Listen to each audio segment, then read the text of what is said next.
Welcome back, everybody. Today, I'm going to teach you how to add a store logo to your packing slip in Shopify. This is a great way to make your shipping documents look more professional and reinforce your brand identity with every order you send out. Let's jump right into it. First, open your browser and head over to shopify.com. Once you're there, log in to your Shopify account using your credentials. After logging in, you'll land on your Shopify homepage where you can manage all aspects of your store. Now, on the left side of your screen, you'll see a menu with various options. Click on Settings. This will take you to the main settings area where you can configure everything from payments to shipping options. Once you're in the settings menu, look at the left side again and click on Shipping and Delivery. This section controls how your products are shipped and what documents accompany your orders. Next, scroll down the page until you find a section labeled Shipping Documents. Under this heading, you'll see an option called Packing Slip Template. Go ahead and click on it. This is where you'll be able to customize the appearance of your packing slips.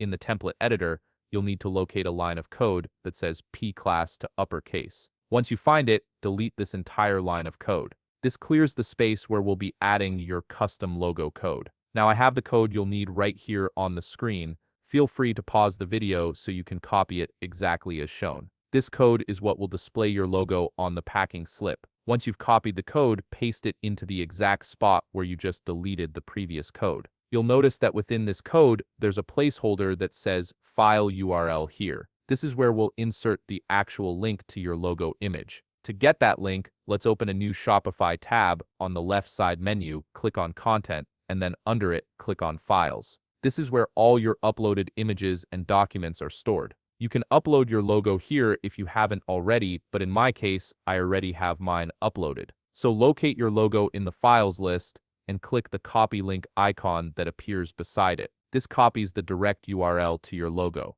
Now go back to the packing slip template tab, find the text that says file URL here in the code you just pasted, and replace it by pasting in the logo URL you copied. After you've pasted the URL, click on Preview Template at the top of the page. This will generate a preview of what your packing slip will look like. Wait a moment while it loads, and once it does, you'll see your logo displayed at the top of your packing slip. Your shipping documents now carry your brand's visual identity, making every package you send out look polished and professional. If you found this video helpful, please leave a like, subscribe, and see you in the next video.